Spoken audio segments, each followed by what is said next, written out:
Hello guys, in this video I'm gonna show you how to make villain voice in Voice Changer with Effects app.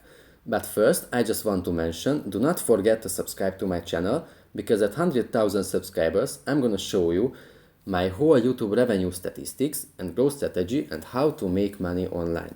Now let's jump into it. First of all, let's open the app. As we can see, here we have a lot of options, but first we need to record something. For record an audio file, we have to press the microphone icon on the top center. We have to say something to be recorded. So for example, let's say, hello guys, I will show you how to change your voice with this app.